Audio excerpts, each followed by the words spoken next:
Radio Free Skaro!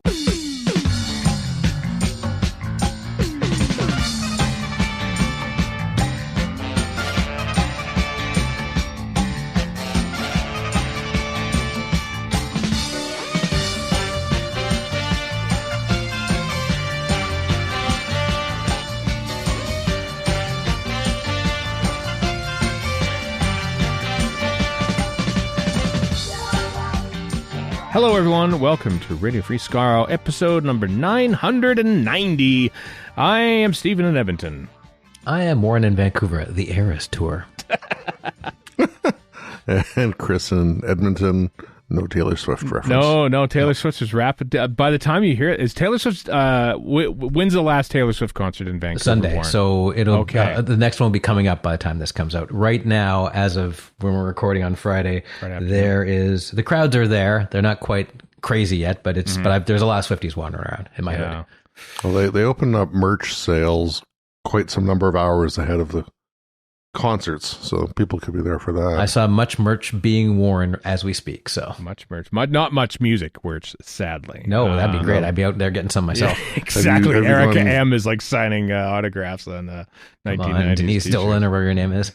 Oh, yeah. Have you walked around Vancouver and taken selfies with any of the big Taylor Swift signs? No, I have seen those pictures, and I have sent them to a couple Swiftie friends of mine who live in the States. I don't know what the hell any of it refers to. Song titles, apparently. Yeah, I don't know any I did songs. do a video set to Antihero with the masters in it for a fan video happy hour for Gallifrey a couple years ago, and a friend of mine sent me a picture of it that she saw from Vancouver and said, "Hey, look, the city loves your fan vid so much they put up a sign." I'm like, I don't know if that's quite right, but okay. That is friend of the show, Katie Beth Schmid. Take it where you can get it. Yeah.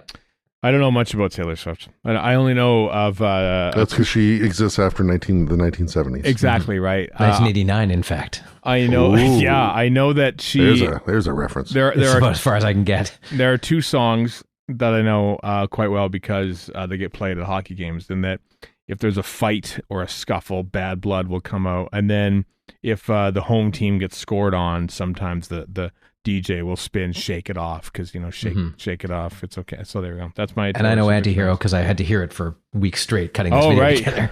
Yeah. But that's about the only one I know, really. She seems to be doing all right, though. Without me buying her album, she's doing okay. So I'm not letting. She's making do. She's making do. I'm not letting my Let's lack forget of. she's a business genius. Yeah, don't take my lack of enthusiasm for your musical product, Taylor Swift, as a sign that I don't I can wish guarantee you you, well. having seen many a Swiftie wander around here, none of them care about your opinion. Absolutely not. Or mine, for that matter. No, and I don't want them to care about mine. I'm fine with it. I'm absolutely fine with it.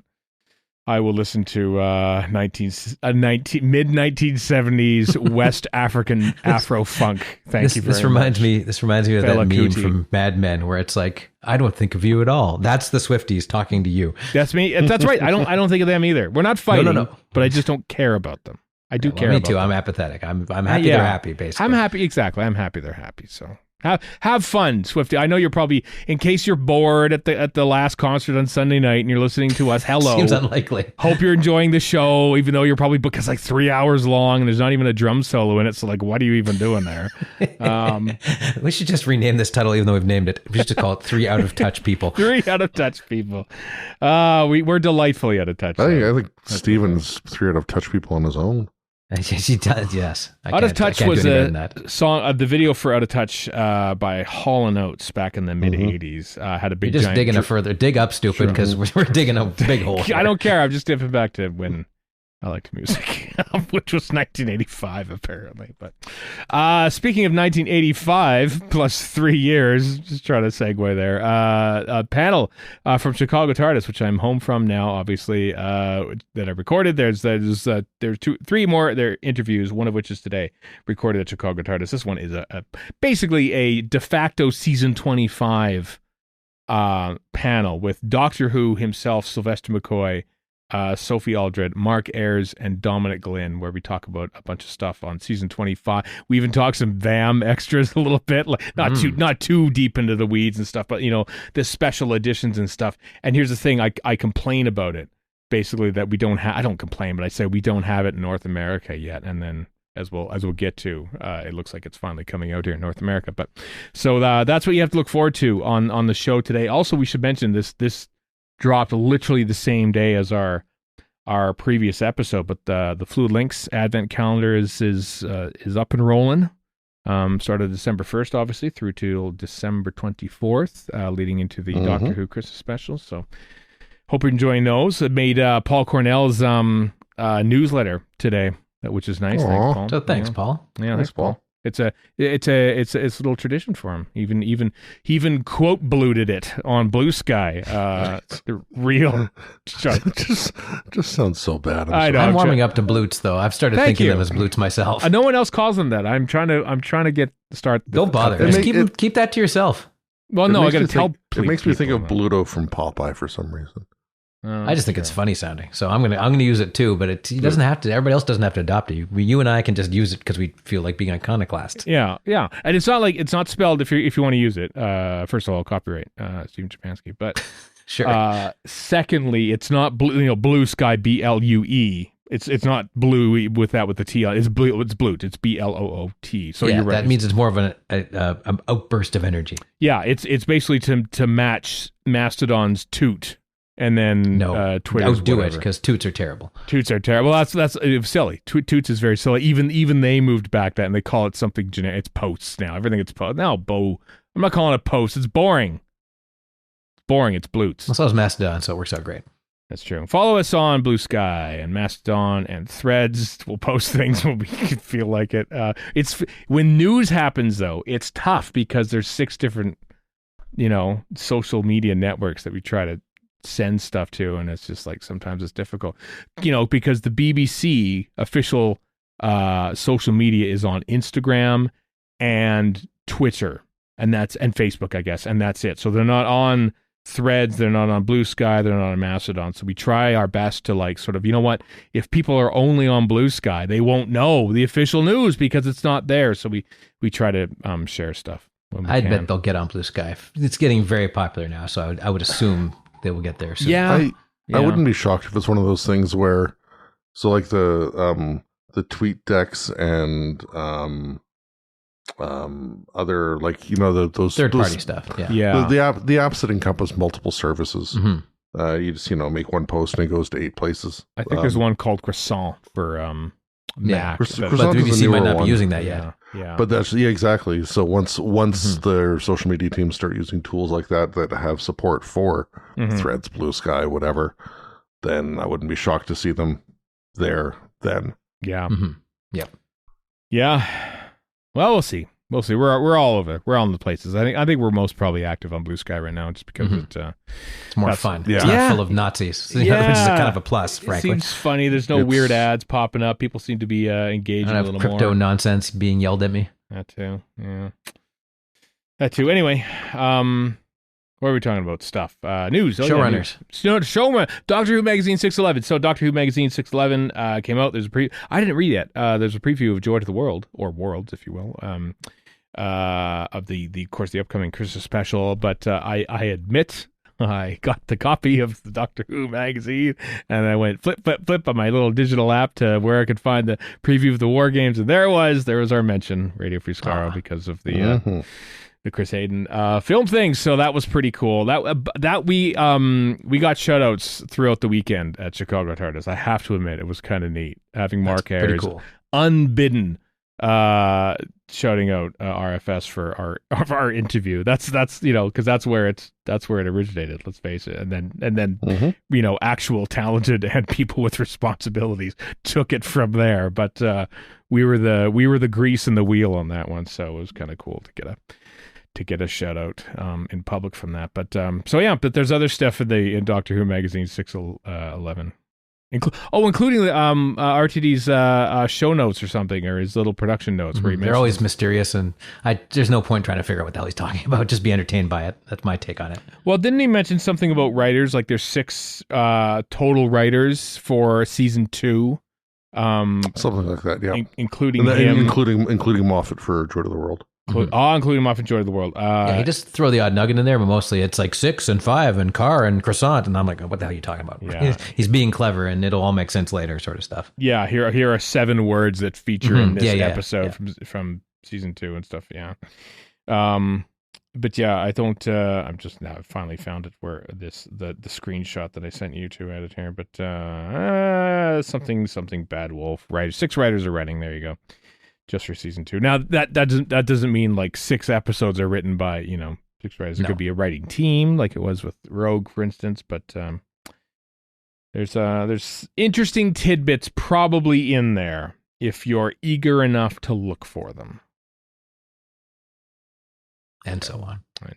So, but yes, you can tell a show has wrapped production like 8 months ago, and its stars have moved on to other things.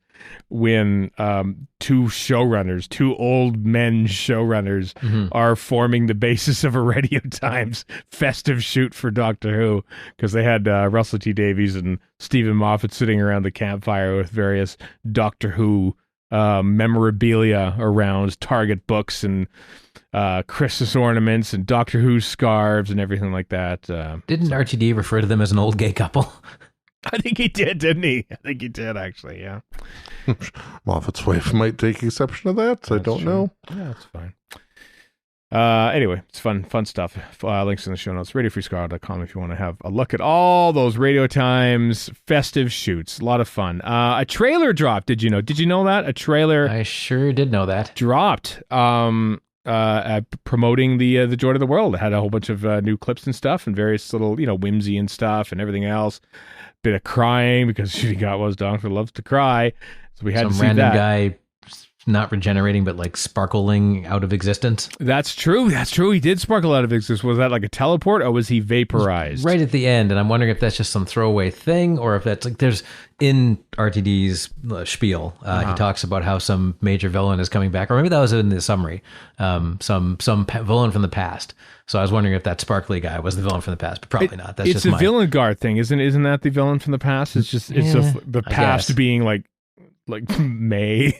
Yeah, like I would hope it'd be more. I'm half hoping it's not, because that's pandering, but whatever. Well, I mean, it was mentioned in that clip that they released that there's a villain guard thing or something like that. But also, because we are dedicated nerds here at Radio Free Skaro, and there was a trailer released on the BBC Doctor Who YouTube page. There was one on the Disney Plus YouTube page, and one on the BBC page. They are almost all of them identical. I think all of them say "Joy to the World," right, Chris? Did you notice that too? That all of them said that? Yes. They did. Yes, okay. So that was all fine. The Disney one has like a tiny 2-second scene after the Doctor Who logo. That's not on the other ones. And the BBC one, you know how kind of like the guy who sort of explodes into dust that you mentioned there, Warren? Yeah, or whatever it is. Yeah, the Disney and the Doctor Who ones, the logo sort of like forms quickly out of similar looking dust, but the BBC one, it just appears and there's no dust on it. What do you think of that? Yeah. Second shooter on the grassy knoll, obviously. I think quite clearly there's a conspiracy to be had here between the 3 different trailers, but it's out there anyway. And here's the thing. Obviously, the BBC has a jurisdiction over Christmas specials, because, like last year, the special will drop. It will air at 5:10 p.m. Seems early to me, but 5:10 p.m. on BBC One on December 25th. It will also drop on iPlayer and Disney Plus at the exact same time. So 9:10 a.m. Warren for you. That's super convenient. Right? I know. Remember the olden days? We'd have to like try to cram it in and like watch it like... And not just that, we'd have to also illegally find a way. Yeah, we'd have to find a way to watch it, because we weren't going to wait until 9 o'clock on BBC America or Space. Well, we had to record. Well, we didn't have to. We did. Yeah, that's true. But I think so. This makes life a little more convenient, which is all right by me. But And by the way, we're all paying for Disney Plus. Just want to let you know that nothing illegal is happening here. No, absolutely. Yeah, not anymore. Those days are over. Until we're reformed. until we get to further down the news list. But yeah, Joy to the World is free and available. Free if you want to pay for Disney Plus, which is what we do. But so 12:10 p.m. Eastern time is when it drops on Disney Plus at the fuddle time. So there you are in North America, and the rest of the world, you can figure it out. We're not your world clock. We can't do this for you. Kind of are. I mean, yeah, a little bit. What else has happened? So the Christmas week is a hell of a week because Joy to the World's on Christmas Day. The Doctor Who Proms will air on December 24th at 4:10 p.m. What happened to just air it at 4? What is with England? 4:10. They got a bad case of the Newfoundland. They really do. Like, what time zone do you have to go 10 minutes past to air these things? On BBC Two, that's a Christmas Eve, and this honestly, no offense to Joy of the World, but this is probably the most exciting thing. I think maybe because there's actual footage in it that this podcast is responsible for. But the War Games in color will go out December 23rd at 9 p.m. GMT on BBC 4. So how soon after? Sorry, go ahead, Chris. I was going to say, I've definitely seen some negative remarks about the timing for War Games versus the other stuff being so late. I think, didn't Daleks go out fairly late too? I think they went out like 9 o'clock. Or honestly can't recall. But I mean, at the end of the day, it's on iPlayer anyway, so do what you want when you want. When it came on iTunes? Because I'm going to buy it. So it came like really quick. Like I want to say, because I have Daleks in color on iTunes, so I might as well just get this one on iTunes as well. So yeah, I know. I bought it on iTunes, and I bought it. Like it showed up like out of nowhere. I think I can't remember if a listener told us about it or if we just sort of stumbled on it. It was like, it's like $7 on iTunes, and it's like months before it came out on Blu-ray. So let's buy it. Yeah, why not? I mean, it's just convenient. So before they changed their mind, and there it was. So hopefully it'll be out there really, really quick. For those of you who don't want to find ways of watching it, because it's the War Games in color. It's pretty cool. 90 minutes. Yeah, and we don't think we can say too much, but don't expect a very quick release on home video either. Probably not. I mean, it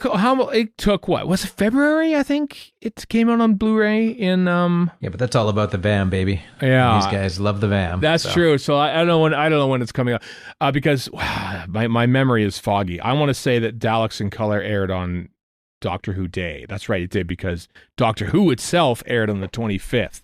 And so we had Daleks in Color on the 23rd. So we're already out a month. It's been a month later, this one is. So if you're thinking Blu-ray release, it's probably going to be like, later on in 2025. But well, apparently in North America it was March when it came out. So I'm just looking up the UK here. Yeah, I think it was February. February rings a bell. Obviously before we got it, but you know how those things go. So February 19th in the UK, March 19th for not bad. North America. That's not bad.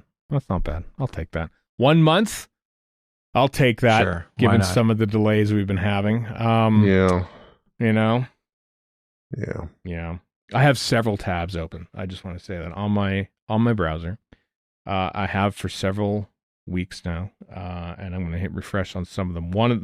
First one I'm going to hit refresh on, just so you know, is the order status for my Blake 7 set and the 60th anniversary Blu-rays. That's all part of the same order from BBC Shop that has still not shipped. It is Friday, December 6th as we record this. That is supposed to be released on December 10th. I expect to see that in my hands on Tuesday there, BBC Shop. Expect to be disappointed.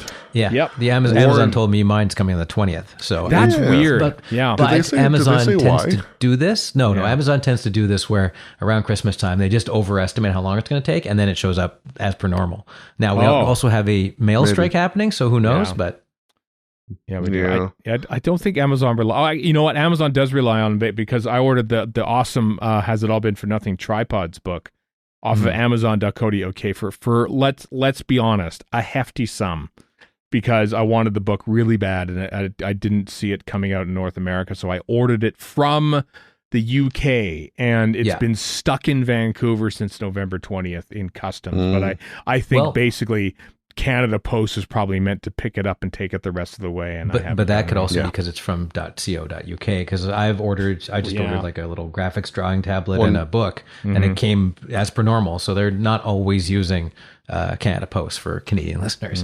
Gotcha. When the Canada Post strike started, or shortly after it started, I saw something about the U.S. Postal Service not accepting Canada-bound mail. Correct. Just kind of in solidarity, I guess, or whatever. But a friend in Exeter, not Exeter, outside of Exeter,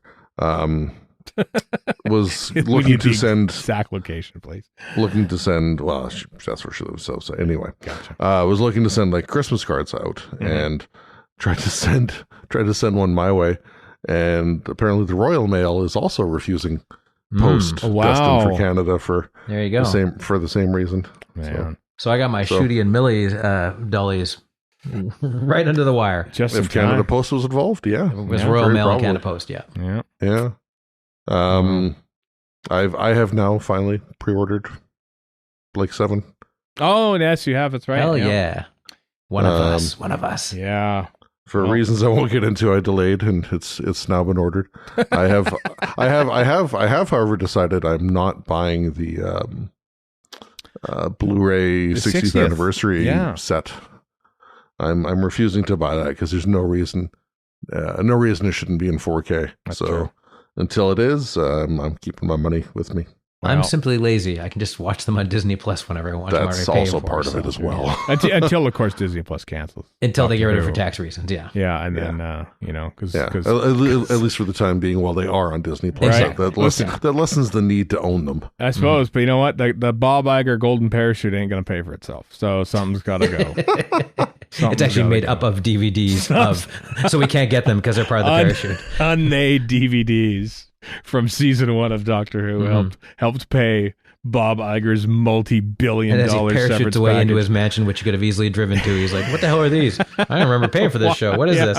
Who cares? I'm rich." Literally outside of his mansion when they brought a helicopter in to give him the parachute to go fly up and then drop in the very mansion he left. If you could destroy some more carbon while you're at it, it'd be great. just throw it in. Why not? Yeah. Let's just make up for all the paper straws that we're enduring, so you could helicopter into your. Anyway, what are we talking about? War games in color on there. Josh Snares, of course, the famous YouTuber. They were on the Doctor Who 50% Doctor Who podcast, which is not 50% of the Doctor Who podcast. It's a different podcast altogether. Talking about the war games colorization. We're just going through podcasts that name checked us now. The Power of Three also name checked us, so we're going to mention that too because Benjamin Cook and Rich Tipple were on there. So yeah. Well, that's the reason I put the thing in here for the 50% Doctor Who podcast is because pat ourselves in the back. Yeah, is because it's Josh Snares talking about that subject, nothing to do with us as such. No, but because and then them going on about the propensity of the Australian contingent involved in that colorization. In the colorization, I know. Of which I saw one, of course. Kieran Hyman, of course, is at Chicago. I'm not going to miss him because he's here in town, or he will be soon, but I will be out of town. Yeah.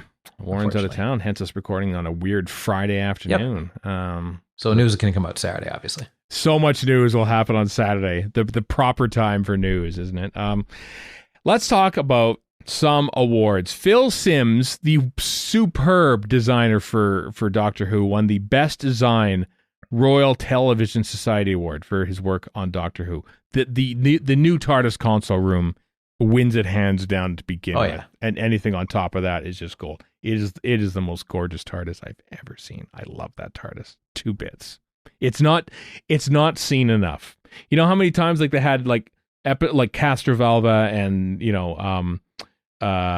Edge of Destruction and Journey to the Center of the TARDIS, Invasion of Time. Yeah, the Invasion of Time. All these times that we had stories set mostly within the TARDIS, and we didn't have the set to match. Now we do. So I need a full episode set. Honestly, maybe if the Disney money falls through and Doctor Who only has Bad Wolf just has this one standing set, and it's the massive TARDIS, then they'll just say, okay, what entire episodes can we make in this wonderful TARDIS set designed by Phil Simms. They're going to remake Journey to the Center of the TARDIS. Nothing will change except for the actors and the TARDIS set. Yep, that's Or it. a sequel. Yeah. Or a sequel. Everyone loved the first one. So let's a prequel to it. Yeah. A prequel to it. So anyway, well done, Phil Simms. Also, this is a bit of a shocker just because Doctor Who and awards on this side of the Atlantic is kind of a rare thing. But the Critics' Choice TV nominations came out. Shows like that are on like made by American places get the like Slow Horses and Shogun and all that. But Best Actor in a Drama Series, and Ncuti Gatwa is a finalist for Best Actor, up against folks like Jeff Bridges for The Old Man and Eddie Redmayne for The Day of the Jackal. I didn't even think Day of the Jackal is I can't remember the name of the director who was on this very pod. Paul Wilmshurst directed episodes of the Day of the Jackal. I've seen him tweet about that. I thought you were going to refer to the movie from the 70s. No, I want to see the movie from the 70s, so no spoilers. But anyway, he's on there. 2000s movie with Bruce Willis as well, which is a remake of the original, I think. Oh, I want to see the 70s one, obviously. But anyway, there's a hope. I mean, but anyway, Ncuti Gatwa was up there for Best Actor in a Drama Series, and that's the only Doctor Who award, so it's fairly meaningful. So well done. Even if he probably won't win because I think Shogun's probably going to sweep the awards. But I mean, you can always hope for your favorite Abbott Elementary to take its Best Comedy Award. Oh, look That's at just that! Trolling. Come on, Chris. Look at that! Look at that! Yeah, of course it is. Best Comedy Series. There's 8 best comedies out there. Is the bear in there? That hilarity fest. The Bear's not in there. It's not because I think the recent season was both not funny because it's not a comedy and also not good from what people are saying. I've seen not one. I've only seen clips of it. I've never seen the actual show, so it could be great for all I know. I don't know. The bear. Neither is the bear on the Best Drama Series list either. It's not for anything. Although Slow Horses is, and that's such a great show. People keep saying I've got to it's a get good my show. button gear and watch it because I've had a million people tell me it's great, and I have yet to do it. Six episodes of series. That doesn't matter.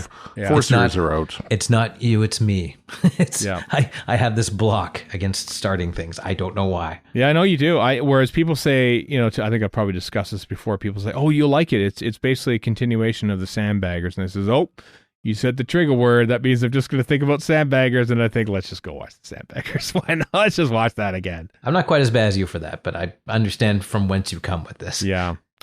Sandbaggers not up for any awards in the 2024 Critics' Choice TV Awards, but I would probably put him on there. What an oversight. If I was nominating Roy Marsden, Best Actor in Drama Series. Imagine. They're like, what the hell is this? I've never heard of this. And why is it from 1978? What the hell is wrong? Get out of my office. Why are you running this? Why are you running these awards? You haven't seen a single second of... You just kind of showed up. No, I know. Yeah, that's right. You do like Spielberg when he kind of just showed up on the lot of Universal and got away with it. That'd be you. That's exactly me.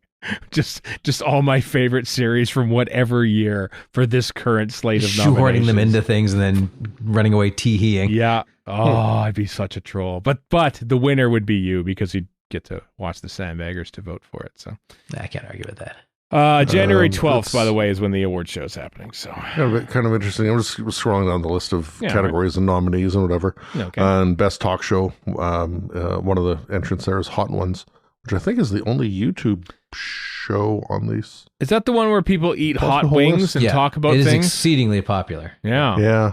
It is good. I've seen a couple of them and they are very funny. It's very good. Yeah. And for whatever it's worth, Stephen, they will do cauliflower wings. I was wondering about that. Like for the non-meat eaters. Oh, good. Because when we inevitably get on there for helping facilitate the return of 3 minutes of mission footage from the war games. I'm not doing that. I don't want to torture my mouth with the hot sauce. I'm gonna want some cauliflower. You see how pale I am? I'm not capable of that. That's true. Yeah, YouTube. Look at that. There it is. YouTube. Warren would just talk about his blood pressure and just move along. Yeah. Yeah, I would just not do it. I mean, it's a funny show to watch. I don't want to put myself through that. What am I, crazy? No. But sorry, just giving the list. That's the only YouTube one. So I don't know. I don't know if that's good or bad. My YouTube recommendation would probably be old hockey games. That's not on there either, though. So no, mine is 6-hour newscasts from the past. So that's probably not on there either. Yeah, that's right. But CBS coverage of the John F. Kennedy assassination. Great. It's so good. Come on, let's watch that. Why isn't it in here? Come on. Maybe next year there'll be an entry for what's it called? The Sticky.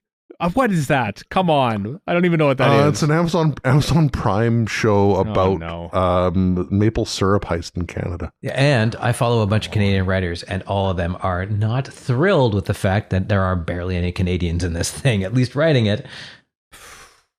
How dare you co-opt our culture for your ratings, such as they are on Amazon Prime. Anyway, Critics' Choice. Well done in Chudigawa. There it is. Drawn a bow on that one. Let's move on to some other news, like the best news on this list. Best news on this list. Chris said, "Do we want to put this in here? We don't want to." And this is probably some. We don't usually talk about this stuff, but this is important. There's a pre-order. There's only 225 of these things being made from who is it? Harrop Buckley. Bucky, who makes miniatures. A miniature figurine of the Borad from Time Lash. It's glorious. It's like if Daypole was good. That's what it looks like. It's like if Daypole and like Big Chief teamed up, and then it would be this. And their hideous mutant son was the Borad. Yeah. So that's. I mean, honestly, even in 1985, I thought the makeup was pretty good actually for the Borad. All things considered. Right now, by the way, one reason to stick around on Twitter still is Doctor Who 1980s on Twitter, where they do like this day in history 40 years ago. And right now, this very weekend, they're recording Time Lash. So this is relevant. We're celebrating the 40th anniversary of the production of Time Lash, everyone's favorite Doctor Who story. Everyone. Oh, by far. So why not cement your love for Time Lash with a limited edition purchase of a Borad action figure? Links in the show notes. Pre-order. Apparently, they're going to ship before Christmas, even though they don't give a date. But they give a price. I never checked. £110. $112. Borad that much. The answer is probably no, plus shipping of some amount for over here. Yeah, probably. And it might be delivered by Canada Post too. So you would. Yes, and also I'm unemployed, so maybe not. Maybe Warren. Maybe focus here, but. For those people out there, if you're one of the 225, let us know. Let us know, and you could get a miniature of the Borad. So there we go. Let's talk about, to wrap this news segment up, there's some DVDs are coming. The pre-order for the Joy to the World Christmas special is up for the UK, of course, not for here in North America. No date yet, but it's up there. The date is just an arbitrary December 31st, 2099. I'm thinking it's come out before that, but placeholder date there. Also in the UK, Doctor Who: The Collection Season 9, the standard packaging version, so not the one you have, Chris, because you have this one in UK terms. That's so it doesn't fall apart, is what you're saying. It doesn't fall apart. It's good old-fashioned plastic, baby. That's coming out on February 3rd. That's my birthday, February 3rd, 2025 in the UK. We already have that version. Of course, we only get the one version here in North America, which is absolutely fine with us. And finally, as a lead-in to the interview live on stage at Chicago TARDIS, Season 25, Doctor Who Sylvester McCoy Complete Season 2 here in North America on Blu-ray. An pre-order page has popped up on Amazon.com, not .ca yet, not on the BBC shop. I literally hit refresh on that tab several times a day to see if it's ever going to pop up there. Ostensibly, it says it's coming out December 27th, 2024, which, you know what? Strike while the market's hot. Like Boxing Day sale, let's put it out one day after that, because that's going to get everyone going. So it's weird that seems like really close. Usually when it pops up for pre-order, it's like another 2 or 3 months down the line. So that's just, that December 27th date, I'm kind of like looking side eye on that. I'm not sure it's going to come out then, but it's out there. You can be like me and not bother, because it's Sylvester McCoy. That's true, but Warren, perhaps the panel that we recorded at Chicago TARDIS will change your mind about that. Possibly. So please enjoy this panel recorded live on stage at Chicago TARDIS, talking mostly about Season 25 of Doctor Who with Sylvester McCoy, Sophie Aldred, Mark Ayres, and Dominic Glynn. Microphone's on. Hey, everybody. How you doing? At Chicago TARDIS, as we wind down the 25th anniversary of Chicago TARDIS. Can you believe that? I know. 25 years of a convention is enough to make you very impressed, but 25 years of a TV show is also very impressive. We're going to kind of focus on the 25th season of Doctor Who, the TV show I assume we all know and love. With the panel of guests that we have on with us today. First, because he's on, I'm going to go by who's on the stairs first, and then go from there. So I see first up the stairs, it's incidental music composer Dominic Glynn. Well, fellow music composer and, of course, restoration team expert, it's Mark Ayres. You know her as Ayres. She's been a part of Doctor Who for years, ever since she left in 1989. It's Sophie Aldred.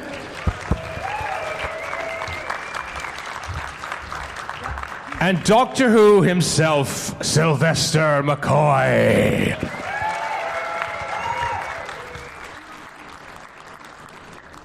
Oh, how we all doing? Oh, it's all right now. Yeah. Right now. I was tied up for the moment. I know. How do you feel? So the season, we'll focus on season 25 because it's recently come out on Blu-ray in the UK. Yes. We eagerly await a North American release, don't we, everyone? Oh, yes. Why do they have to translate it into American? Yeah. They do. You know what they say? 2 countries divided by the same language. Yes. That's the problem. Tomato, tomato. Yeah. Let's call the whole thing off. I know. I'll start with the 2 actors on the panel, Sophie and Sylv. How comfortable are you with watching your own work? This seat. I know. It's a go back. How comfortable are you literally? It kind of keeps wanting to throw me off. Look. I'm not very comfortable on the seat. I think that was Paul Would you McGann's like to swap ejector seats? seat, I think. Oh, really? Yeah. Would you like to swap seats? Because this one doesn't. No, then you have to suffer this. We've swapped chairs already. It's Yeah. it's. Don't worry, I'll sit up straight. You sure? What was the question? Do you like watching your own performances? And if you don't, people like us make you watch them anyway every 2 to 3 years for Blu-rays. How comfortable are you in watching your performances from 1988 and onwards? Well, I mean, when I was when it went out, originally, when it came on the screen, I used to hide behind the couch when I came on. So I didn't really enjoy that bit very much. But now, all these years later, it's actually like watching someone else and it's like watching my son, because this young man looks that's my son looks a bit like that now. And so I judge it differently. I judge it more as a father than, And what was the one we were watching in London recently? The Happiness Patrol. Yeah, we watched it twice, partly because the BBC mucked it all up because they sent the wrong one, didn't they, without the additional bits. And I hadn't seen it, and I rather enjoyed it, actually. It's good, wasn't it? It was, wasn't it? And then we had to come back and watch it again with the additional bits, and I enjoyed it even more. I really enjoyed Sophie's performance, because it was an early on one, wasn't it? You did... Yeah, it was... Well, it was quite soon into the second year. Oh, was it? Yeah. You knew what you were doing by then? Well, as far as I ever knew what I was doing, yeah. Exactly, yes. No, so, and I shouldn't say this. Oh, you can say it in America. In Britain, we're not allowed to praise ourselves. Whereas you Americans are so sensible, you praise yourself all the time. Absolutely. Even when you don't need it. Or even when you shouldn't have it. Anyway, there's a man in charge of you now in January, I think. He's a good example of that. But yeah, no, I quite enjoyed my own performance, funny enough. So that's in America. I'd never be able to say that in England. You're not allowed to, aren't you? You're not allowed to praise yourself. So arrogant. I know. Yeah, it's funny, isn't it? That sort of... Because why shouldn't we go, oh, actually, that was really good, what I did there? It's all to do with the class system. It's the British class system, which is still, sadly, still there, because you mustn't go out of the place they've stuck you in, your allotted place, and you mustn't get above your position. I know my place. Yes, and yes. I thought you were really good as well, by the way. Oh, that's very kind of you. Who are you? I'm the one who paid you She the keeps 10 following me quid. around all over the place. Never met her before, I don't know. Kind of. Sing your own praises, Sophie. What parts of season 25 did you like? If yours the best, you're in America, you can say that now. Apparently. Yes. Well, it is funny because it is like looking at my little sister or something like that. But I've never worried about watching myself because it's always seemed like someone else somehow. Because Ace is not like me, so I used to use it as a sort of tool for getting better.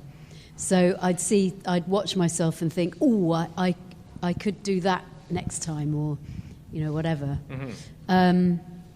But it is lovely watching these old ones because it just takes you back to all the lovely times we had and the people we knew as well, the people that we still know, and the great experience for me as an actress pretty new to TV. It was just an adventure, the whole thing. And we also got to meet these chaps, the people who give the atmosphere to it by writing brilliant music.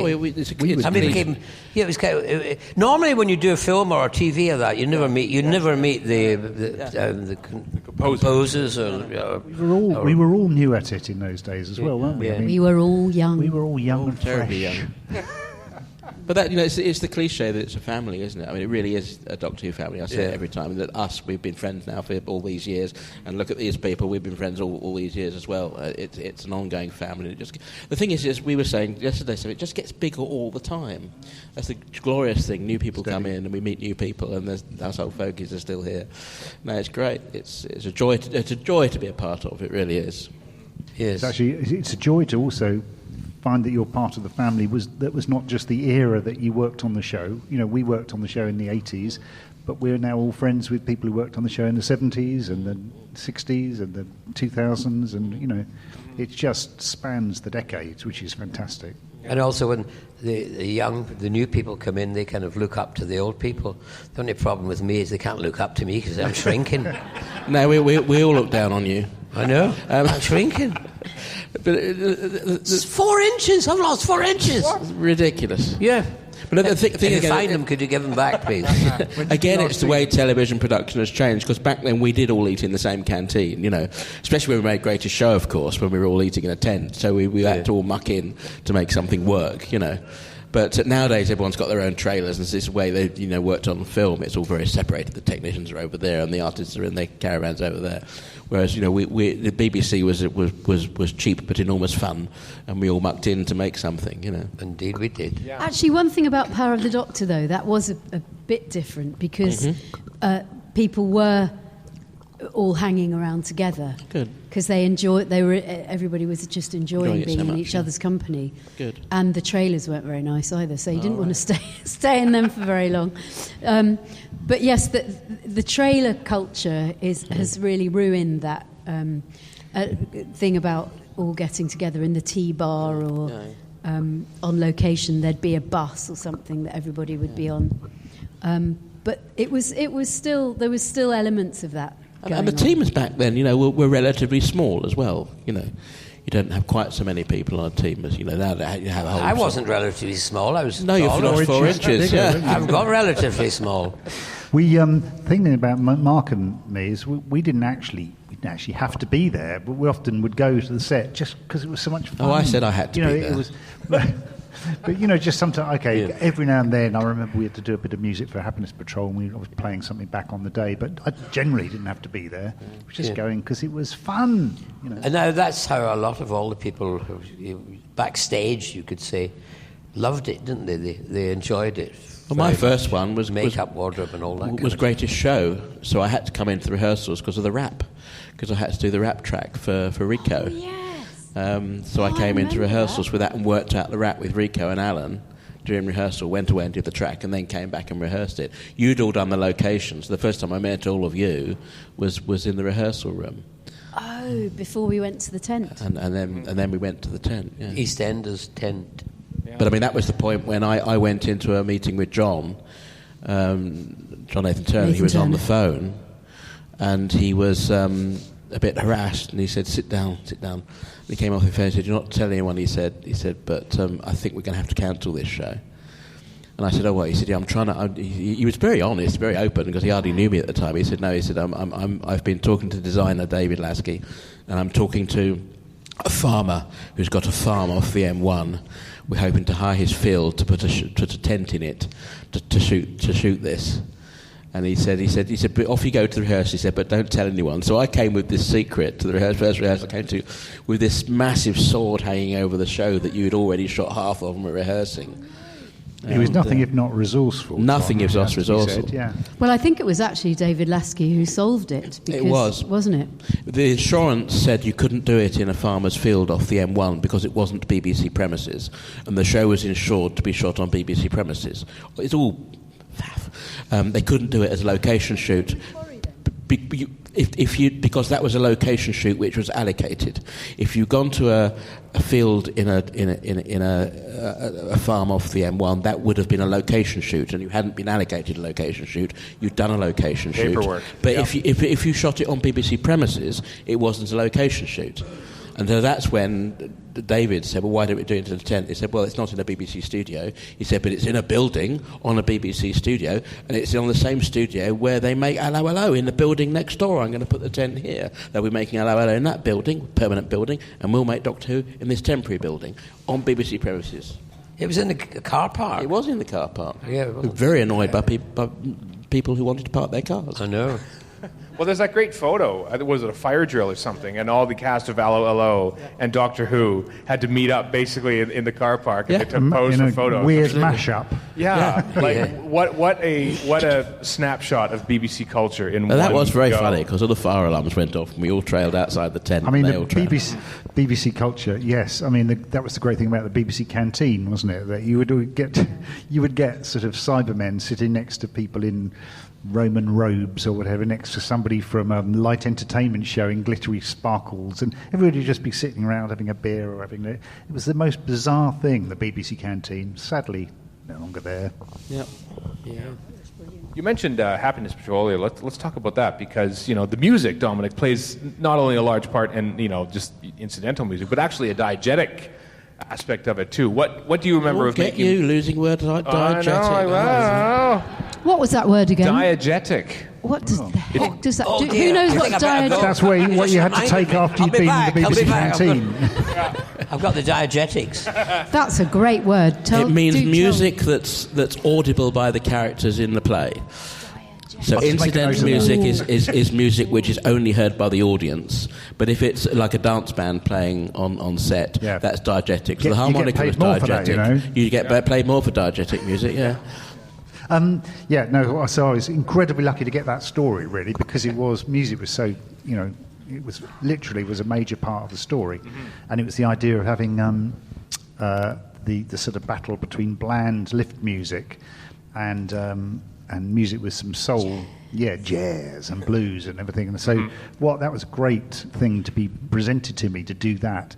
Unfortunately, as I said the other day, I always seem to get given stories that involve me writing bad music deliberately. So every story, there was news act that was supposed to be so awful that Sophie was blasting it with a gun in Happiness Patrol. And there was Muzak playing in the shop in in Survival, that I had to write. And in the Dragonfire. In the cafe. freezer centre in Dragonfire. Yeah. I did have the advertising robot. What? The advertising robot and all the circus music as well. Oh, really? Okay. It's obviously a thing in those days with Doctor Who. Is it easy to write bad music? It's a lot of fun. I could tell you that. I did things like make it drift slowly out of tune, which was just very dreary notes that were held and just were going out in and out of tune. It was quite good fun. No, it wasn't particularly hard. But I'm really pleased. It comes quite naturally to me. I'm really pleased we put that scene back in with you and COVID buffering, and Susie Q discussing jazz and the music and her record collection, things like that, which is completely missing from the original version. But we put that scene back in for the special edition, and it gives the thing a lot more heart. It's a lovely scene between you. It's worth saying that the Happiness Patrol, the new version, which Sylv was talking about earlier. If you haven't seen, we probably wouldn't have seen it yet because it hasn't come out here, is it? But no. Aside from adjusting the visuals to try and make it look more sort of less studio, yes, they've also put back in about, is it 12 minutes or something? 12 15, minutes I think, of stuff isn't that it? got cut because it was just overrunning. And the thing is, it's sometimes putting stuff back in doesn't help because sometimes it's cut for a good reason. But in the case of the Happiness Patrol, it's all really good material. It's all the funny bits. It's all the characterisation that they just didn't have time for. They had to cut it short. It's all back in, and it really benefits from it. There are just some glorious moments. There's a moment near the end with Sheila Hancock and Georgina Hale, which is just one line, and it's just such a scream. Georgina Hale comes out with this, I won't tell you what it is, you'll know when you come to it. And Sheila Hancock's reaction is glorious, and it's just really good people having such fun with actually a bloody good script. It really is a very good script. There's an extra... Isn't the extra gun scene as well? That was an extra too. Yeah. You know that great scene that you have when you talk to the snipers? Yeah. And there's a whole other scene that got cut from the finally shown one. But I think it makes much more sense when you see both of those scenes. Many Who scholars have praised that scene and your acting in it when you tell the people to throw away their gun. It was my son's acting. How did you feel your son acted in that one? I thought he did pretty well. Yeah. Well, you taught him all that he knows. I've heard that your son is 4 inches taller than you. Yes. I want to know... tell them about the harmonica as well, because that plays such a huge part. So the harmonica, the guy that was played the part of, what was his name? Earl Sigma. Thank you, Earl Sigma, was engaged as someone who could play the harmonica in the sense that someone is often engaged as someone who can ride a horse. And sadly, he couldn't really play the harmonica. And we only discovered this about, a week before the thing was going to be shot, which was a disaster. I went to his house to go through the music I'd written for him to play, and he just couldn't. He'd never a clue how to do it. He could play the harmonica in the sense that he could pick one up and blow into it, but the sound that came out bore no relationship to music. Right. So I then had to go and report back to John that this was a disaster. We'd have to do something about it. And he said, "Okay, what can we do?" And I said, "Well, I do know a harmonica player who is a blues harmonica player." As I pointed out the other week, I hadn't sunk in. He was only 19. He was really young at the time, and weren't we all? And he stepped in, and basically he recorded all the harmonica parts, and Richard C. Sharp was the actor. On the day of shooting, he just had to blow into a dummy harmonica and not make any noise, and then we had to add the harmonica on afterwards and try and make it match his movements. It was the only way we could make it work. But Adam actually did an amazing job. And he'd never been to any kind of fan event ever until about 3 weeks ago when we had this screening at the British Film Institute. He was sort of overwhelmed by the fact that everybody knew who he was and wanted to take his photo and all this. He's now a 50-year-old man, but he was, a young chap, 54 man or something. But he was a very young chap, and he just did it. And he said to me the other day, it's still the job that I've been paid the most for in all my musical career. Yeah. How sad for him. Yeah. Yes, it is. So Richard C. Sharp, after that, he changed his name to Richard B. Flat, wasn't it? Yeah. Because he couldn't play the bloody thing. I never thought about it. Mark, you obviously, that was your first composing job, but you've also done all the restoration for all the Blu-ray sets. How does it feel when you finally come to a set that you actually personally worked on? Do you give your own stories just a little extra TLC? No, I have to treat it the way I treat them all, and you have to learn to love every story. Even Twin Dilemma, I have to learn to love it when I restore it for the third time. Make those colours pop. Indeed. Well, that's not my job, but no, make the sound pop. No, it's look, it's given me a really good life, this show. I started as a composer, started as a fan, then as a composer on the show, and then, doing all the Radiophonic Workshop archiving, and then being part of the Radiophonic Workshop band, and doing all the audio books and the DVDs and the Blu-rays, and now doing all the scores for the in-colour versions. It just keeps going. It's just an amazing thing to be a part of. It really is. There's a great documentary, from what I'm told, on the Blu-ray set that I haven't seen yet because it hasn't come out here yet, but it's about Dursley McClendon. Sophie, you both worked with him on Remembrance of the Daleks. What are your memories working with what looked like a pretty talented and lovely young man? Well, sadly, I didn't have much to do with him. You had more scenes with him than I, but he just seemed a really pleasant and jolly nice chap. Joined in, had fun, but that's. I didn't know much about him, really, because it was with Sophie most of the time. Mm-hmm. What do you remember?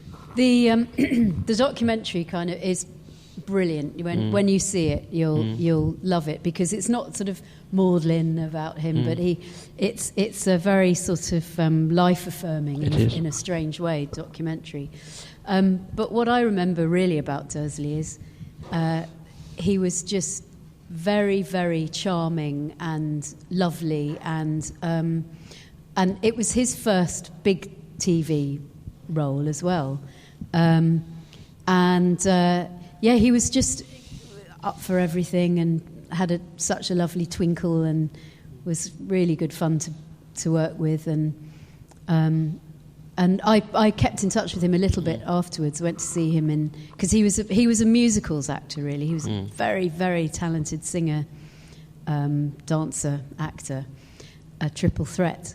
And he was in, was it La Cage aux Folles he was in? Or was it Follies? I can't remember. One of the two. Yeah. And I remember going to see that, and he was absolutely brilliant in that. And it's just such a terrible shame that he, along with a great number of our friends, and you will know people as well, had to die of this terrible disease, which thankfully is now, not so fatal. But can I also say, in regards to the Blu-rays, one of the things about, as I've said on other panels, is that one of the fascinating things about Doctor Who is how long it's been running, from 1963 till now. So it encompasses all the history of television production pretty much. But it also encompasses an awful lot of social history. And one of the things we've been able to do on the Blu-rays is incredible, is use Doctor Who to make some really important documentaries, I think, about social history. So with the Dursley McClendon film, it's a very moving, but as Sophie says, life-affirming film about the AIDS crisis and the personalities involved. And it's a really important subject, and it's a very important film, and we're only able to make it because we've got this platform of Doctor Who to stick it on. And there's another film we're very proud of, which is the biography of Graham Williams, yes, which is a very important film about mental health, ultimately. Yeah. But again, it's very life-affirming.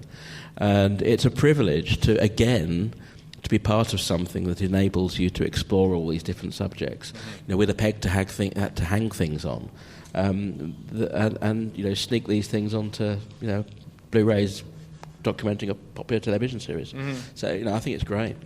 Well, I think the show too. I don't know how you felt when you were making it, but in retrospect, it feels like that season is just very aware. Suddenly, the Doctor Who's dealing with racism in Remembrance of the Daleks. It's taking down a very thinly veiled caricature of Margaret Thatcher in the Happiness Patrol. I mean, what was the feeling? I mean, do we as fans maybe place too much importance in such things when you were just making a TV show? Or how did you feel about making it at the time? Oh no, we knew what we were doing. We knew what we were doing. Luckily, the people upstairs had lost interest in it, so they didn't know what we were doing. They were no way. They didn't, but we were also lucky to have Andrew Cartmel taking over the script editing at that point, because I think we all were sort of along similar lines politically. We all felt that we had something to say. Yeah. And Andrew very much knew what he was doing in that sense as well. So we We kind of knew what was happening. I think we all felt... the thing is, when I first watched Doctor Who way back in 1960s, and the swinging 60s were coming in, and the revolution of all of that, BBC was very uptight, really. We know it was known as anti. It was like your maiden auntie or something. And Doctor Who came along, and we saw that as subversive as an audience. I remember. I mean, sometimes it got a bit ridiculous. I mean, there was a time when if you played some of the Beatle records backwards, there were messages to be had. Of course, you had to have a certain cigarette in your hand when you listened to it. And it was the same with Doctor Who. There was sometimes messages in it that weren't intended, but it was subversive way back then. 60s, 70s, 80s. The Doctor, the character of the Doctor himself, it's always been quite a progressive character. Yeah, so it's not surprising that that the general feel of the show was quite progressive. And when you had Malcolm Hulke writing for it, and Terence Dix and Barry Letts, very left-wing humanist. I mean, Barry was a Buddhist, with a very humanist left-wing outlook on life. And John Pertwee's Doctor is very much on the side of the worker in almost any situation. The other thing is, I really think that this is the season 25. I think we all had the impression, even at the time, that Doctor Who was back. Because you'd found your feet as Doctor, you knew exactly what you wanted to do with it. Yeah. The scripts were getting a lot better. It had a bit of a political edge to it, and although the big ups didn't seem to think so, I think we were all really proud of what we were doing. We loved what we were doing, and we knew that we were making something good. And as you said, Andrew Cartmel said recently that the executives at the BBC had completely lost faith with it, so much so, and I didn't know this, but they weren't even watching the transmission tapes before they went out, which is what they were meant to be doing, which suited Doctor Who very well, because it meant that, everything, like even in Dragonfire, you've got a fascist dictator in Kane. Who's in Kane, whose fate melts in a way that Mary Whitehouse didn't like very much. But if they'd been watching, I don't think that would have got through. No. And likewise, all the messages, as it were, in the subsequent seasons may have been thought of to be a bit on the nose, but for us making them, it was perfect. In retrospect, its only problem was that it was overwritten, so much had to be cut out. Yeah. And therefore it came across on transmission as occasionally being slightly messy, which was a great shame. But of course that is something we've been able to fix on the Blu-ray releases, such as with Happiness Patrol. And yes, it was a fault, unfortunately, of having new writers, which you want to, Andrew was brilliant that he brought that new talent in. But, for example, Ben was 21 when he wrote Remembrance of the Daleks. It's incredible, isn't it? Ridiculous. And he said he wrote it pretty much straight off, and found Battlefield a little more difficult. But when you think that the writers were very young, completely inexperienced, and Andrew himself wasn't experienced yet. It's his first TV. It was his first TV. So we'd get them through the door. I used to go, this is a bit heavy, this script. And then we'd get to the read-through, and already, 5-10 minutes had to be chopped out. And then we'd get to rehearsals, and of course, then we'd add business, especially with Sylvester adding his...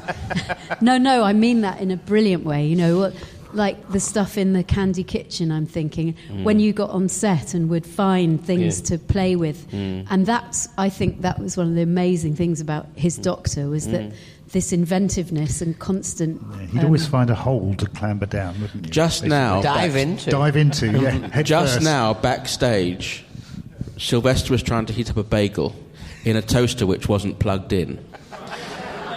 So he picked up the toaster and was wandering around the green room trying to find somewhere to plug this toaster in. And it was the most doctorish thing I've seen for a very long time. Very funny. It comes naturally, your performance, is what Mark is alluding to. No acting required, Exactly. Anyhow. Exactly. You also worked with some directors who were new to Who, more or less. Like Alan Waring, I think, was one who I think you all worked with at some point. Yeah. And Andrew Morgan directed Sylvia, your first one, in Remembrance of the Daleks. What do you remember of some of the directors that you worked with, like those people? Well, I mean, yeah, they were as enthusiastic about it as we were, and committed to doing it, really. I was... Mr. Waring, I think, was the most impressive, we felt. He was also, he could be very stern when he wanted to be, which, in a way, we weren't quite used to, because other directors would let us get away with murder. He was a little bit older, I think, so he'd probably done more. I think. Had he? I think it was his first major directing job. Yeah. He went on to do Rockcliffe's Babies, Rockcliffe's Follies, and Casualty and things. But I think it was he'd like a lot of the best directors, he'd been a studio manager and had come up through the ranks. He also went on to do, every time they had a major action thing to happen in Coronation Street, they always called on Alan Waring. So there was a famous the tram crash was this big. That was Graham Harper. Was that Graham Harper? Sorry, yeah, you're right. Yeah. But Alan Waring also did get to be given big action set pieces. Yeah, I found Alan a joy to work with. I mean, certainly, on the music side, and also, he was. I remember once sitting down at the canteen. He got out his script. He said, "This season isn't working. I'm going to reblock it." And he and I sat down there and reblocked it together. He just because I was sitting next to him, he said, "Help me with this." He was very. Very open to ideas. He was very honest as well. I remember when we were doing Ghostlight, do you remember we'd go, "What does this mean?" Or the actors would say, "What am I saying here?" And he said, "I don't know." And he'd go off into the office and ring up Mark Platt, the writer, and come back and tell us what Mark I still said. don't know. Yeah, pretty much. I saw Alan and Andrew Morgan and Chris Clough about 2 or 3 weeks ago at a convention in Bristol, and Alan hadn't actually done a convention, I don't know whether ever or for years and years and years, and it was funny because he was very reticent at first, and then he got talking and remembering, and it was I'd fantastic love to see Alan again. And to see the three of them together was that's brilliant. interesting because I haven't seen Alan for decades, but I remember when they released the Survival soundtrack, you kindly wrote some notes for me on. It was for Survival, wasn't it? Yeah. But I had actually asked Alan Waring, because I thought when he directed it, he said, I got in touch with him, he said, "I can't really remember anything about it." He had no memory of it at all. Obviously, as you say, when you met him and he got talking again, it all comes back. But at the time, he just thought, I can't really think I know enough about it to write anything. But he's done a lot of work since, I suppose. The other director that you didn't work with Chris Clough, did you? But Chris Clough was a guy I worked with quite a lot. Mm-hmm. He was just such a funny guy, really, really nice guy. Yeah. He's gone on to great things as a producer. We had this drama series based on a scandal in the UK involving the Royal Mail.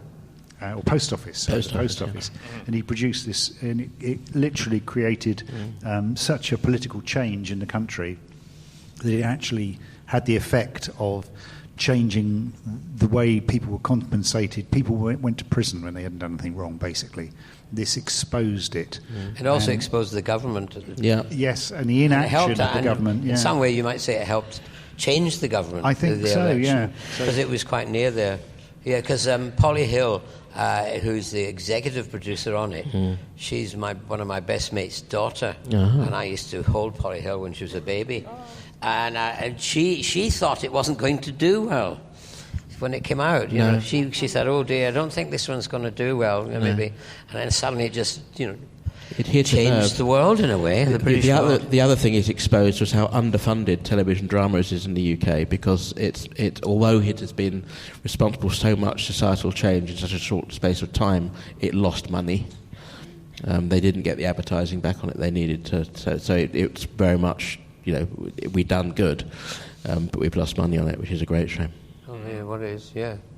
Chris Clough, we haven't touched the one story I haven't touched on from season 25 is Silver Nemesis, which is the one that we as North Americans at the time got a very good look at, because there was the making of Doctor Who which personally changed my life because I watched that and immediately wanted to work in TV. And it gave us a look. Mark, you've been sort of talking about just like Doctor Who being a chronicle of how they made television, and that's a very good snapshot of how they made television in 1988. And they sort of moved away, I think, from like the long takes with camera switching. It was very much single shot style at that point, but on OB videotape for a lot of it. Was that your thinking about how it was shot? Yeah, there were usually two cameras, right. A main camera and a slave, or one for. And yeah, it was done very much as TV's done now, and it was quick. It was noticeably so much quicker because in the studio, obviously, we were doing 6 camera multi-shoots, but this was just the 2 cameras. And we had a wonderful cameraman called Alan Jessup. Do you remember him? Who he was very dedicated to Doctor Who, and a brilliant. Was he DOP? Ian Howe. I think he was on that one. Ian Howe. Is that right? Ian. Anyway, Ian Dow was Ian Dow. Yeah. That's it. Ian Dow. He was lighting. And the crews for those, like Silver Nemesis was. The all location ones was fantastic because they'd been doing Doctor Who for years and years and years, and so they knew what they were doing in a way more than we did. But yeah, Silver Nemesis was great fun. It was possibly the messiest of the finished stories, but again on the Blu-ray, we Pete McTighe went to town on it, and he's done a much longer version and a much shorter version, and they're both much better than the broadcast version. Oh. Is it like a Goldilocks option then on the Blu-ray? Yeah. There's a version where everything's gone back in, so it all makes a lot more sense. But he's also done where he's cut out things like the social worker scenes and all that kind of stuff. So it tightens it all up and takes out all the things which didn't quite work. I love the social workers though. That was brilliant. I mean, from a restoration... Sorry, you're going to say something, Sil? No, I just can't remember any of it. We should show you the making of Doctor Who again, because your son's in it, and he's very manic and gets interviewed a lot. Oh, yeah, I do remember the interview. That's right. It was people... What's his name? I've forgotten. Eric Luskin. Eric Luskin came over and interviewed us. I remember sitting cross-legged on a table going, I need more time. I'm a Time Lord, and I need more time. Yep. Money, yes, but time, I need more time. Eric and his crew were lovely, and we got on with them very well, and they were always very careful to be as inobtrusive as possible. Yeah. But the great thing was that John Nathan Turner welcomed that. He loved that publicity. He was before his time, really. He would have been a whiz with social media, wouldn't he? And he'd have loved. Yeah. He was a real ambassador for Doctor Who, wasn't he? That's the thing. Especially over here. Yeah. I mean, when it was taken off, when Colin was left and there was a year when it was not going to happen. It would maybe never happen again. JNT brought what's his name, the producer, the charge of BBC. Michael Grade. He brought Michael Grade over to see a convention, and that was the change, because then Michael Grade wasn't stupid.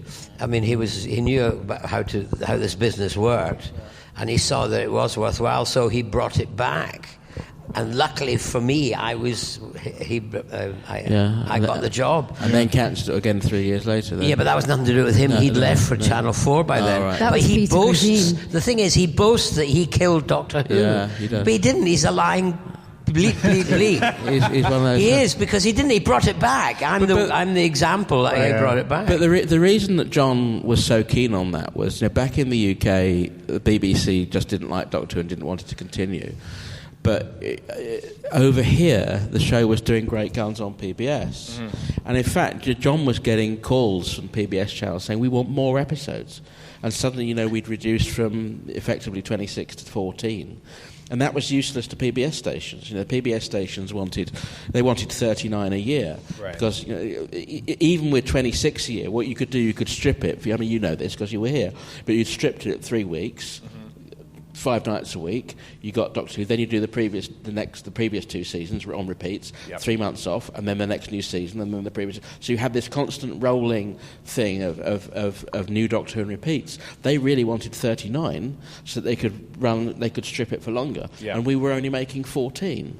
Funny enough, when they twisted my arm to do the 4th season, we were going to do the whole year. Yeah. Oh, really? Yeah, it was going to be. So it was going to go back. So now you tell us. And it was, I think it was Jonathan Powell that actually killed it. It was, yes. Yes. Along with Peter Grigine. Oh, yes. He was head of series and serials. They were the villains. And he wanted to bring in his own thing, and so he needed the budget for his own thing. And the slot, really. And the slot. And it was El Dorado, which was this thing which was a complete and utter flop. Yeah. You've all heard of that one, right? No, El Dorado. I don't think they have, probably. No. You're lucky. Yeah, exactly. It was like a sort of drama that was happened in Spain, and a soap in Spain. They built a whole village, sort of like the whole village shoot it and hadn't even They thought spent about all the the Doctor Who sound. budget on building this village in Spain to set And then the thing is that when they stopped making it, they were left with a village, but they didn't build it strong enough to be able to sell it and make money out of selling it. So they put it all down. The whole thing was a nightmare. But I remember at the wrap party after Ghostlight, we also said, see you next year. Yeah. And I'd been told, and I think you had been told, that we'd probably get a crack at it the following year. Yeah, I was and then just optioned for suddenly it didn't happen, and none of us did. You weren't told, were you, that it hadn't happened? You just suddenly learned that that was GNT phoned me up in August, I remember, to say, I've just sent you a letter. I thought, oh, great. Why phone me up? But anyway, then he said, I may as well tell you what's in the letter. And he told me it was pretty, it was going to go into hiatus. And I think I phoned you, didn't I, and told you. I was very annoyed because I'd only been agreed to do 3 seasons, and they wanted me to do a 4th. And I was a bit iffy about it because Patrick Troughton, who's my doctor, had told Peter Davidson, 3 years, and I thought, I'll only do 3. But then they said, well, if you don't do a 4th season, we won't do a 3rd. So I said, okay, I'll do it. Right. And so, as you said, we felt it was going well. We knew we were onto something good, and they did as well. And so they were planning for the 4th season, and they were going to do the whole year, fill it all in. And even when they said, it's going to go on hiatus, that was still vague, because that tends to imply that it's going to be 2 years or something, or it'll be back in 3 years, but it just 9 years before they. And they didn't make John redundant. John was sitting in his office in Threshold House for another 3 years with producer Doctor Who as his job title. Really? The whole thing was utterly absurd. Right. Very weird. The BBC basically found a way to kill it by letting it fade away, because they knew that cancelling it outright, as they say in Genesis of the Daleks, it's a war of attrition. Until you no longer have any resources to make the show, and it wasn't made. It just starved. Same happened with the BBC Radiophonic Workshop. Yeah. The BBC Radiophonic Workshop suddenly didn't get commissions. People were made redundant. Suddenly it wasn't there anymore. It was a great failing of the BBC in that period, in the way they handled personnel, the way the management. There was a thing called producer choice, which we won't go into now. But it just ruined the whole thing. Yeah. That was because new people had taken over at the top, and they hadn't grown up with the BBC. They came from the outside in. Michael Grade and all those kind of people. So they didn't have any respect for the crown jewels of the BBC. But they saw it as a business and not at what it was, which is a public service. Yeah. It was BBC in its heyday was very proudly a public service broadcaster. It's to inform, educate and entertain, and it did all 3 very proudly and extremely well. But that was the time in the UK when Thatcher, it was all about, business, making money, each person out for themselves. Greed is good. All that. Selling off council housing, all that stuff. So there was that was the culture at the time. There's a great book about the base of the wilderness years leading up to the new series coming into being in 2005.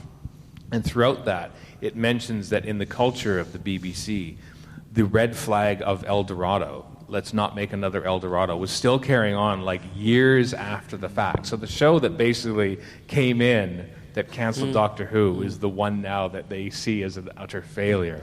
Had they just let Doctor Who keep going, maybe they would have learned something better. El Dorado was wrong on pretty much every level. The way it was financed and the way it was conceived, and technically it was a disaster. And they built this village, and nobody had thought about how they were going to get microphones into it to record sound. And all of the sets were just plain plasterboard with paint on, emulsion paint on top, and you just couldn't get a microphone anywhere near anybody. Was there also a problem with cameras as well? Yeah, well, it was built as a village. There's nowhere to put anything to actually make a television show. They couldn't shoot it for certain angles. Because there'd been walls in the way. They couldn't. Normally, you take a wall down and you stick a camera, but they didn't do that. No, it wasn't thought through properly. It was a great set, but it wasn't a film set. It was just a model village. Are you working on the El Dorado box set, Mark, or is that something that's not on your agenda? They haven't asked me. It's extended funny, version. Yeah. Extended, but can you imagine doing extended versions with Atmos mixes of El Dorado? No, I don't think so. Well, I really look forward to even more the season 25 Blu-ray set to come out here in North America. We'll all buy it, right? We're all going to get it. There we go. I check the BBC shop every single day, but hey, it's been great to at least talk to the people who made it here today. It's Mark Ayres, Sylvester McCoy, Sophie Aldred, and Dominic Glynn. Give them a big hand. Thank you. Thank you, Stephen. Thank you. sir.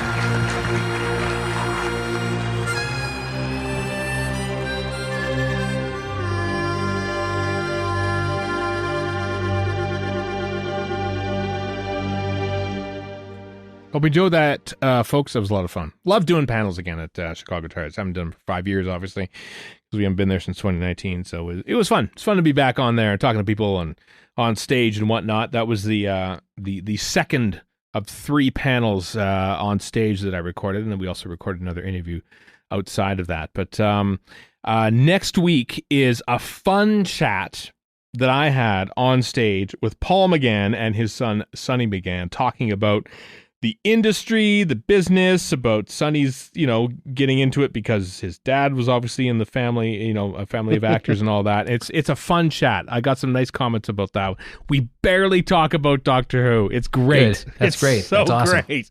Because how many times can you talk to Paul McGann about the 1996 TV movie? The answer is none. We didn't talk about it. So fair warning, but it's a very entertaining chat. Listen, I went to a panel earlier in the weekend, just to sort of sit there and maybe see how Paul McGann's doing.